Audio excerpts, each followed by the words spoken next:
नमस्कार मित्रों। तो आज की इस वीडियो में हम लोग बात करेंगे इग्नू में एडमिशन लेने वाले जितने भी अभ्यर्थी हैं, जितने भी स्टूडेंट्स हैं, सभी के मन में एक डाउट होता है कि इग्नू में फर्स्ट ईयर तो कंप्लीट हो गया, अब सेकेंड ईयर में हम लोग हिंदी में जो एमएचडी प्रोग्राम में मास्टर डिग्री कर रहे हैं, अब हिंदी का जो सेकेंड ईयर है उसका सब्जेक्ट कैसे सिलेक्शन करें। ठीक है, क्योंकि सब्जेक्ट सिलेक्शन करने में बहुत अगर आप गलती से कोई भी गलत सब्जेक्ट चूज़ कर लेते हैं, गलत टॉपिक अगर चूज़ कर लेते हैं तो आपको मास्टर डिग्री कंप्लीट करने में बहुत सारी प्रॉब्लम्स का सामना करना पड़ सकता है। तो आज की इस वीडियो में हम लोग उसी को मद्देनज़र देते हुए हम लोग देखेंगे कि एमएचडी प्रोग्राम के सेकेंड ईयर में, ठीक है, एमएचडी प्रोग्राम के सेकेंड ईयर में आखिर हम अपने सब्जेक्ट का सिलेक्शन कैसे करें और कौन कौन सा सब्जेक्ट अनिवार्य होता है। तो आप लोग अगर ध्यान दें तो यहाँ पे आप लोगों को देखने को मिलेगा कि एक टॉपिक दिया हुआ है और ऊपर ही है द्वितीय स्तर दूसरे वर्ष के पाठ्यक्रम। तो हम लोग ये जो दिया हुआ है इसको एक बार पढ़ लेते हैं, उसके बाद समझ में आएगा। कहा गया है एमए हिंदी द्वितीय वर्ष में छात्रों को कुल 32 क्रेडिट के 7 पाठ्यक्रम पढ़ने हैं। टोटल 7 बुक्स आपको पढ़ना पड़ेगा।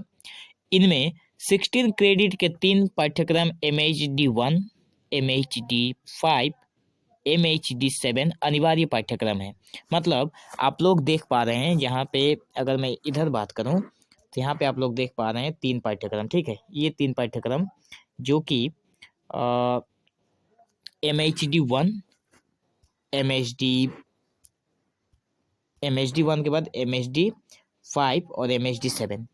MHD1 में हिंदी काव्य 1, साहित्य सिद्धांत और समालोचना, और MHD7 है भाषा विज्ञान और हिंदी भाषा। ये हो गया हमारा अनिवार्य पाठ्यक्रम।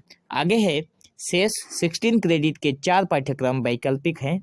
छात्रों को मॉड्यूल 1 कहानी विशेष अध्ययन अथवा मॉड्यूल 2 उपन्यास विशेष अध्ययन अथवा मॉड्यूल 3 दलित साहित्य विशेष अध्ययन में से एक चुनना है। मतलब टोटल कहा गया है कि हम लोग यहाँ पे टोटल कितना पढ़ेंगे, टोटल 7 पढ़ेंगे। ठीक है, टोटल 7 किताबों को हमें पढ़ना है, जिसमें से 3 तो अनिवार्य है। ये तीनों अनिवार्य है, जिसमें से यहाँ पे क्रेडिट दिया गया है, ये तीनों अनिवार्य है। पर नीचे मॉड्यूल दिया गया है जिसमें से कहा गया है कि किसी एक मॉड्यूल को आपको सिलेक्ट करना है। या तो आप मॉड्यूल 1 लेंगे या फिर मॉड्यूल 2 या फिर मॉड्यूल 3 लेंगे। अगर आप मॉड्यूल 1 लेते हैं तो वो कहानी विशेष अध्ययन होगा, अगर आप मॉड्यूल 2 लेते हैं तो उपन्यास विशेष अध्ययन होगा, और मॉड्यूल 3 लेते हैं तो दलित साहित्य विशेष अध्ययन होगा। लेकिन हम लोग देखते हैं कि आखिर इन मॉड्यूल में कौन कौन से बुक हैं। मॉड्यूल 1 में MHD9 है, उसके बाद MHD10 है, MHD11, MHD12। मॉड्यूल 1 में MHD9 जो है वो है कहानी स्वरूप और विकास, MHD10 है प्रेमचंद की कहानियाँ, MHD11 है हिंदी कहानी, MHD12 है भारतीय कहानी।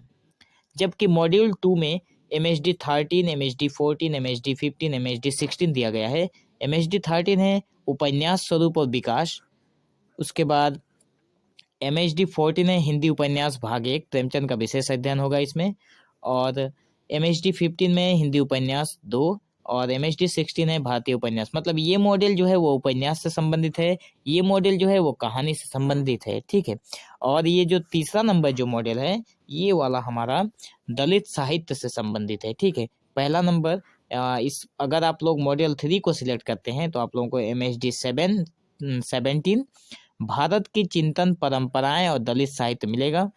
MHD18 में दलित साहित्य की अवधारणा एवं स्वरूप, MHD19 में हिंदी दलित साहित्य का विकास, और MHD20 में भारतीय भाषाओं में दलित साहित्य। तो यहाँ पे और एक चीज़ आप लोग देख पा रहे हैं कि यहाँ पे वैकल्पिक पाठ्यक्रम लिखा हुआ है। ठीक है, यहाँ पे ये देखिए आप लोग, यहाँ पे वैकल्पिक पाठ्यक्रम लिखा हुआ है जिसमें से आप लोगों को किसी एक को सिलेक्ट करना है। और यहाँ पे अथवा भी लिखा हुआ है, देखो यहाँ पे भी अथवा लिखा हुआ है। या तो आप ये लोगे, अगर ये नहीं लेना है तो ये लेना है, अगर ये भी नहीं लेना है तो ये लेना है। तो ये और ये तीनों में से कोई एक लेना है। और यहाँ पे ये 3 सब्जेक्ट दिया गया है तो 3 और इसमें से कोई एक लेते हैं तो 4 सब्जेक्ट, एक के अंदर 4 सब्जेक्ट करके है, तो एक लेंगे तो उसमें से ये 4 सब्जेक्ट लेकर पढ़ेंगे या फिर ये 4 सब्जेक्ट या फिर ये 4 सब्जेक्ट। तो 4 सब्जेक्ट आपको यहाँ से किसी एक का लेना है और +3 करेंगे वहाँ से ऊपर वाला जो मैंडेटरी है, टोटल 7 हो गया। ये 7 सब्जेक्ट आप लोगों को सेकेंड ईयर में पढ़ना है, ठीक है। तो आशा करते हैं आप लोगों का बहुत बड़ा कन्फ्यूजन दूर हो गया होगा। अगर वीडियो अच्छा लगा हो तो आप लोग चैनल को सब्सक्राइब जरूर करें। So thank you for watching this video. Have an awesome day.